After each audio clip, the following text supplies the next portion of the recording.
Jueves presentamos esta exclusiva. No te dejes confundir. Aquí están pasando cosas raras. Hoy, por ejemplo, tendría que haber un gran debate nacional sobre lo que te vamos a presentar a continuación. ¿Estás listo? Toma nota. Lleguen las autoridades, que nos digan cómo es y que nos expliquen cómo está, qué es esto. Esperemos que haya un nuevo beneficio.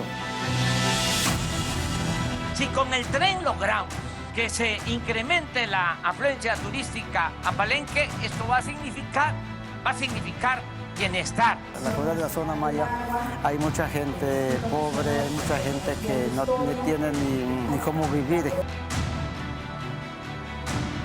Porque nosotros no entendemos. Empleos, trabajo. Pues este proyecto que viene, ojalá que sea cierto, que no son mentiras.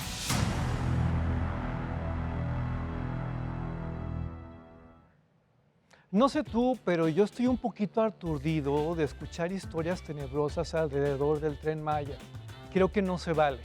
Creo que tú eres una persona inteligente, creo que tienes criterio y que puedes llegar a tus propias conclusiones. Vamos a revisar un poco de información alrededor de este proyecto porque no hay mejor fuente que la autoridad. ¿Cuáles son los beneficios del Tren Maya? Los sociales y económicos tienen que ver, y esto es literal, con saldar una deuda histórica con la región. Sí, esa región ha estado abandonada durante décadas. Traerá prosperidad y certidumbre a las familias del sureste. Toma nota con el dato de familias. 3. Apoyar el crecimiento y redistribución tanto del turismo como de las actividades económicas. Creo que esto es fundamental porque si tú revisas, como que todo está concentrado en ciertas ciudades, en ciertos pueblos, y toda la región merece prosperar. Pero ¿qué tal si mejor charlamos con alguien que nos pueda hablar a profundidad de este asunto? Saludo con mucho cariño, saludo con mucho respeto al director de Fonatur, a Rogelio Jiménez Pons. Rogelio, buenas noches, solo por hoy. ¿Cómo estás? Muy bien, Álvaro. Buenas noches. A tus órdenes, Álvaro. Me interesa mucho que le expliques al público de Solo por Hoy qué es lo que está pasando con el Tren Maya. ¿Es una buena obra? Indudablemente es una obra, y como bien lo dices, es una obra reivindicadora de un derecho que se tiene en el sureste de generar una gran infraestructura cuyo efecto tenga beneficios a prácticamente toda la población que toca.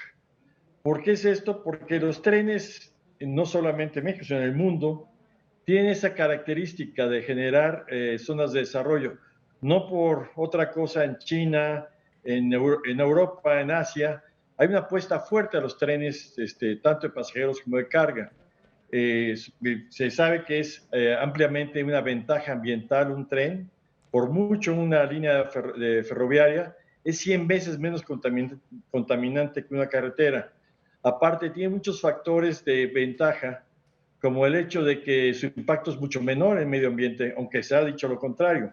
Es cosa de ver el tamaño de una carretera, el tamaño de una vía de tren. Y también el hecho de que produce ordenamiento territorial, como se puede ver en las múltiples estaciones de trenes en Europa, donde, a diferencia de las carreteras que tú te puedes bajar en cualquier lado, en el caso de los trenes estás obligado a ir a las estaciones, y las estaciones en sí se convierten en ordenadores del territorio. Claro. Entonces, esto con muchas cosas, ventajas económicas, ventajas ambientales, pues evidentemente es una buena alternativa.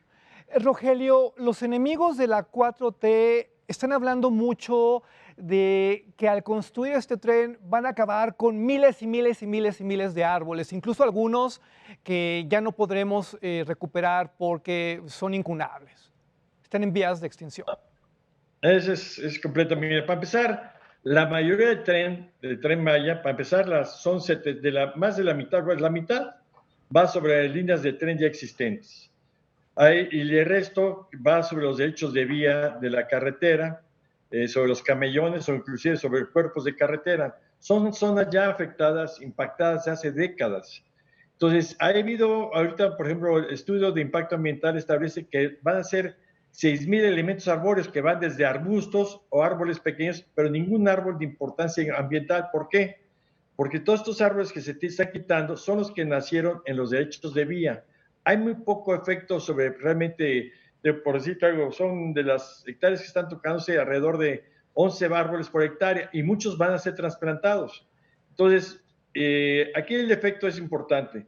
Si hay una contribución importante ambiental por el simple hecho de utilizar que la carga llegue con un elemento menos contaminante como el tren, evidentemente hay que facilitar la existencia de los trenes. Y si hacemos medidas de mitigación de lo que afectemos de la forma por más sobrado, o sea, por cada árbol sembremos 100, 200, yo creo que son efectos que sean, como bien dice, los enemigos de la 4T exageran los efectos.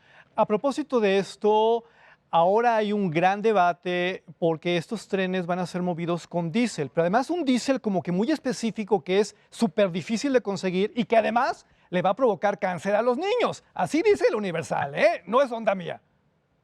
No, mira, número uno, ahorita estamos viendo la posibilidad de que una parte sean sistemas duales. Hay que entender que, mira, ahorita hay un tren en Estados Unidos que también son muy, muy dados a exageradas cuestiones ambientales, que es un tren que va de Miami a Orlando. Ese tren es diésel eléctrico, son híbridos. Realmente lo que está promoviendo es un sistema híbrido diésel eléctrico, es un generador diésel de energía eléctrica que echa a andar mediante energía eléctrica a los bogies, o donde están las ruedas, y ese es el sistema de tracción. Pero también estamos viendo, y posiblemente es algo que ya estamos analizando, que la mitad del tren, o una parte importante del tren, sea 100% eléctrico.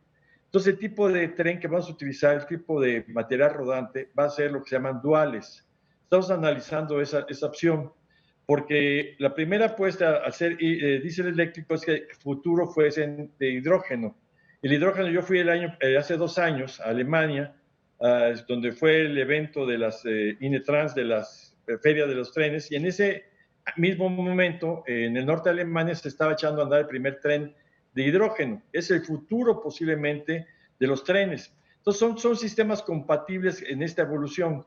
Hoy estamos viendo la posibilidad de hacer primero trenes híbridos eléctricos que son diésel eléctrico y duales que pueden ser 100% eléctricos en unos tramos como pueden ser los de mayor demanda, porque sí, indudablemente el eléctrico tiene ventajas de mantenimiento, y hay 2 tramos de demanda de doble vía que es Cancún-Tulum, Cancún-Mérida, que ahí se recomendaría en una primera instancia. Estamos viendo si todo es posible. La infraestructura que está diseñada para el tren está considerando la electrificación, o sea, lo que se llaman gálibos, que son los espacios que tú necesitas, están considerados que se llaman las torres para lo que es la catenaria que llevarían. Entonces estamos viendo esas 2 opciones.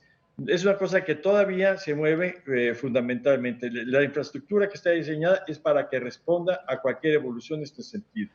Yo creo que estamos en una época muy rara porque si todos estos cuestionamientos se hubieran hecho en otro momento histórico, por ejemplo, pues no tendríamos Acapulco, no tendríamos Cancún, no tendríamos muchos desarrollos que hoy nos llenan de orgullo. Y hay una historia de terror que yo quiero que nos aclares porque en las redes sociales dicen que esta ruta del Tren Maya fue diseñada así por un asunto de seguridad nacional, para bloquear el flujo de migrantes hacia Estados Unidos. ¿Es cierto?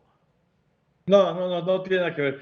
Para empezar, esto se basa en una lógica elemental de decir dónde tenemos infraestructura, dónde tenemos derechos de vía. El primer paso es dónde tengo derecho de vía y dónde lo puedo aprovechar al máximo. Si bien hay correcciones sobre los derechos de vía existentes, la mayoría estamos hablando de carreteras. Por ejemplo, después del ferrocarril que hay de Palenque hasta Valladolid, es todo ese tramo, estamos también tomando las carreteras. Por ejemplo, la carretera que va de Mérida a Cancún o de Cancún a Tulum, vamos prácticamente con los cuerpos de carretera. O sea, no estamos ni siquiera tumbando árboles porque vamos sobre los cuerpos de carretera.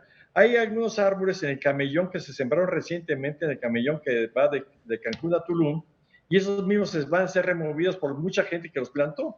Y muchos son árboles que realmente son especies que son ajenas inclusive a la zona. Entonces, vamos en medio del camellón. Entonces, yo no veo los grandes efectos y sí muchos los beneficios, porque esa carretera, por ejemplo, Cancún-Tulum, es una carretera que parece ya el año periférico, con semáforos inclusive. Ser eficiente esa carretera es un gran negocio para la nación. Fonatur hace cosas increíbles y yo creo que las audiencias todavía no alcanzan a apreciarlo. Con toda la experiencia que tienen, ¿cómo le van a hacer para garantizar que a través de los recorridos del Tren Maya no aflore la violencia? ¿Cómo le van a hacer para garantizar la seguridad de esos poblados, de esas nuevas ciudades que se van a desarrollar alrededor de este superproyecto? Mira, yo creo que está diciendo una cosa que es muy importante. Si bien Cancún y las cosas que ha producido Fonatur han sido muy buenas, sí hay cosas que anteriormente no se veían y que son fenómenos que hay que cuidar. Por ejemplo, la integración social o la responsabilidad ambiental. Ya vemos que muchas cosas que se hicieron con las mejores intenciones no resultaron tan bien porque se olvidaron a muchos sectores. Entonces, si hacemos un proyecto incluyente socialmente hablando y responsable ambientalmente, tenemos que evitar muchos de esos fenómenos que se han presentado de violencia. ¿Por qué? Porque la violencia se da mucho en sociedades que han perdido y han roto su estructura social, su tejido social. Si atendemos correctamente las causas de la violencia y de la delincuencia, podemos garantizarnos que en la medida posible vamos a producir una sociedad mucho más armónica en términos de posibilidades. El nuevo Cancún, digamos, el nuevo Fonatur, que va a generar otro tipo de factores de desarrollo, pues tiene que tomar esto mucho en cuenta. No podemos seguir haciendo el mismo modelo. Ya son modelos distintos, ya no van a ser esos grandes conjuntos, van a ser conjuntos más armónicos donde predomine la parte ambiental y la parte social, pero no dejando de ser grandes negocios, o sea, porque realmente el turismo en México es una gran cosa, tenemos un mercado excelente. Es cosa de ver el ejemplo de Tulum. Tulum, los fenómenos que hay hoteleros ahí que son muy buenos, son de clase mundial, lo único que les hace falta es tener un pueblo suficientemente igual de bello y armónico. Es lo que hay que armar. Hay que tratar de equilibrar que también la gente viva orgullosamente en espacios agradables y no solamente en la zona turística, sino que todo el mundo tenga las mejores condiciones. Y si hay posibilidades, un día que tengas más tiempo, Álvaro, con mucho gusto te explico cómo se arman esos tipos de proyectos. Esos son viables. Yo quiero que luego vengas de manera presencial al estudio porque, insisto, la gente se tiene que enterar. Por último, hay una pregunta muy delicada que te tengo que hacer, pero si no la hago, o sea, yo creo que me voy de aquí. Esto es un capricho del presidente. El Tren Maya se está haciendo porque este señor, en su infinita autoridad, lo pide y ya. No, mira, te platico una cosa. Nos conocemos de hace muchos años. Yo fui a trabajar al sureste hace más de 40 años y desde entonces platicábamos cuáles eran las infraestructuras que pudieran detonar el desarrollo en la región. A mí me tocó hacer algunas cosas y coincidimos en el trabajo por allá. Y él siempre, por ejemplo, yo insistía mucho en los puertos. Yo decía, la infraestructura portuaria es fundamental, cosa que sí lo sigo sosteniendo, pero él siempre planteó que la posibilidad y lo enfatizó hace pocos años, de un tren que distribuye precisamente, conectaba los puertos, los aeropuertos y las ciudades y puede distribuir. O sea, es una cosa del anhelo de reivindicador de la región. ¿Cuál era la búsqueda? ¿Con qué infraestructura podemos detonar de la mejor manera el sureste? Y ahí sí latino, yo ya estoy convencido que tiene razón. El tren es el mejor mecanismo de distribución y aparte de los estudios que recientemente nos entregó la ONU, que dice que es el mejor instrumento de desarrollo, el tren puede realmente significar un gran elemento impulsor de desarrollo, detonador de muchas cosas. Por eso yo creo que sí fue atinada la recomendación que él hizo desde hace muchos años, y no por capricho, sino por un análisis intenso que teníamos desde que éramos jóvenes. Rogelio, ha sido un gran honor tenerte solo por hoy. Insisto, ojalá que pronto puedas venir de manera presencial porque nos encantaría profundizar en el Tren Maya y nos encantaría profundizar en cómo trabaja Fonatur. Creo que el pueblo de México se merece esto. Un abrazo muy cariñoso. Gracias, hasta luego. Rogelio Jiménez Pons, director general de Fonatur. ¿Qué piensas de lo que acaba de decir? ¿Estás de acuerdo? Yo creo que más claro ni el agua, pero hay muchas voces que se oponen a este proyecto. Hay muchas voces que polemizan. Y en este país hay libertad de expresión. ¿Qué te parece si viajamos un poco hacia los supuestos efectos negativos de la construcción del Tren Maya? ¿Me acompañas? Vamos a ver la pantalla, por favor. Aquí tenemos lo que la manifestación de impacto ambiental del Tren Maya comenta. Aquí dice, no contempla los daños, ojo, no contempla los daños que puedan causar los complejos urbanos que se construyan alrededor de las estaciones ferroviarias. Esto es súper interesante. Si has tenido la oportunidad de viajar a otros lugares del mundo, ya has visto lo que ocurre alrededor de las estaciones de tren, en efecto, hay cosas que explotan, pero espérate, Hay otro asunto que la manifestación de impacto ambiental contempla y es las 606 hectáreas forestales, agrícolas, pecuarias de asentamientos humanos con cuerpos de agua y vía de comunicación que sufrirán un cambio de uso de suelo para poder instalar las vías. Aquí están las fuentes, no es un asunto personal, no es una cuestión de nosotros, es algo que tenemos que poner sobre la mesa. ¿Por qué? Porque nos interesa que tú participes, nos interesa que tú saques tus propias conclusiones. Quiero que veas esta otra lámina, por favor. Al menos 6.637 árboles serán derribados para los 3 tramos de la primera fase del Tren Maya. Ojo, 6.637. Esto está certificado, porque hay versiones de que son más de 11.000 y hay versiones que son más de 25.000 y bueno, esto es una masacre ecológica que no acaba nunca, pero no hay una fuente, pero no hay cómo contar todos estos arbolitos. ¿Qué te parece si charlamos con alguien que le entiende, con alguien que es un gran experto? Este es un gran asesor en materia de medio ambiente y biodiversidad. Es Luis Fuello McDonald. Luis, buenas noches, solo por hoy. ¿Cómo estás? Bien, Álvaro, buenas noches. Un saludo. Yo quiero que le expliques al público de Heraldo Televisión qué está pasando en términos ecológicos alrededor de la construcción del Tren Maya. Digo, para que no estemos inventando y alucinando y suponiendo. ¿Tú qué sabes? Dinos. Mira, se trata de un gran proyecto, de un megaproyecto que incide sobre una zona frágil desde el punto de vista ambiental. Un estudio previo que ordenó el CONACYT, en donde se integró un grupo de investigadores de la región, conocedores de la zona, lanzó un primer reporte de advertencia, ¿no? En donde señalan que hay que tener cuidado con 10 áreas naturales protegidas. 10. Y 10 son las que reporta este grupo de trabajo, que como hasta ahora estamos revisando el manifiesto de impacto ambiental, 1971 páginas que habrá que revisar con detalle. Lo que es una realidad es que todas las obras que se tienen previstas deben de estar armonizadas con la legislación ambiental aplicable en la zona, que es del orden federal, pero también del orden estatal. Y en la zona hay por lo menos 2 sitios que están registrados en la lista de Patrimonio Mundial de la UNESCO. Uno como sitio mixto, que nos tocó promover con el Comité de Patrimonio Mundial de la UNESCO, y el otro es Siancán. Y están inscritos en la lista de Patrimonio Mundial. El Estado está obligado a que el valor universal excepcional que dio oportunidad a incorporarlo en la lista de Patrimonio Mundial sean protegidos en su totalidad.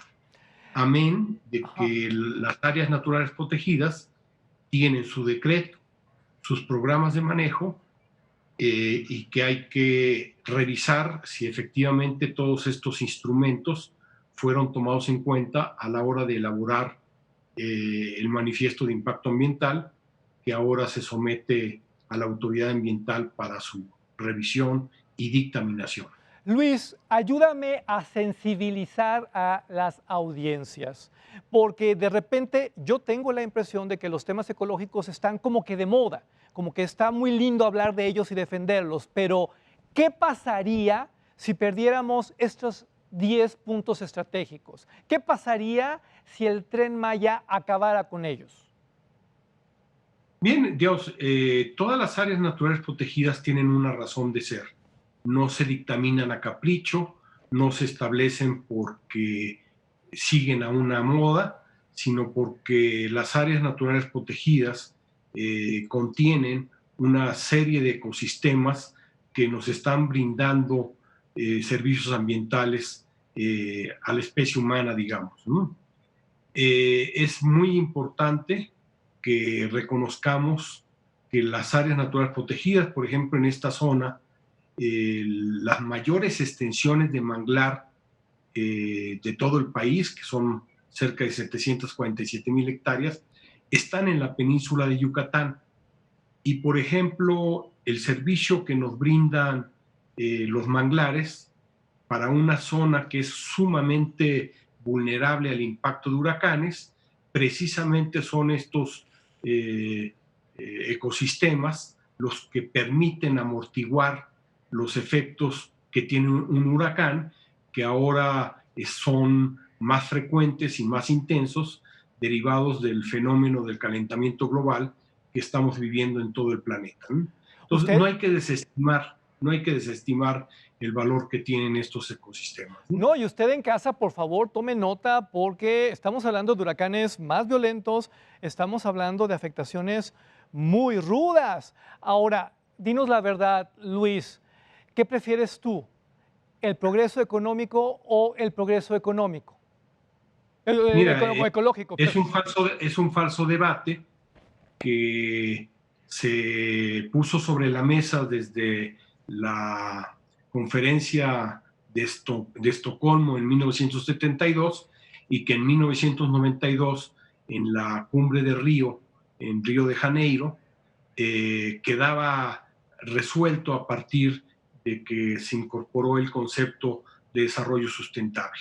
Entonces, se tiene que armonizar, y si esto no es posible, entonces hay un principio en derecho que es indubio natura, ¿no? Si tengo dudas de qué es lo que va a pasar, jurídicamente debe darle el favor a proteger el medio ambiente, ¿no? Mi querido Luis, ¿existe la posibilidad de construir el Tren Maya sin afectar a la ecología de la zona? Como conocemos el área, es todo un reto porque hay muchos valores ambientales que proteger. Y todavía están otros elementos que habría que revisar a detalle, como es la debida incorporación de los pueblos originarios, de las poblaciones mayas que viven en la zona y que tienen toda una tradición de protección y conservación de sus ecosistemas. Las consultas que se hicieron del 15 de noviembre al 15 de diciembre del 2019, la propia oficina del Alto Comisionado de Naciones Unidas en materia de derechos humanos en México estableció que no fueron consultas de acuerdo a los estándares internacionales. Y en teoría que se está justificando el proyecto porque va dirigido a proteger a los pueblos indígenas que deben de ser consultados previa, libre, de manera adecuada y de buena fe en todo tipo de proyecto que incida sobre su territorio. ¿Cuál es tu punto de vista sobre el diésel que se va a utilizar para mover a este tren o para mover parte de este tren? Mira, entre las opciones, digamos, lo primero que tendríamos que revisar es si es viable el proyecto.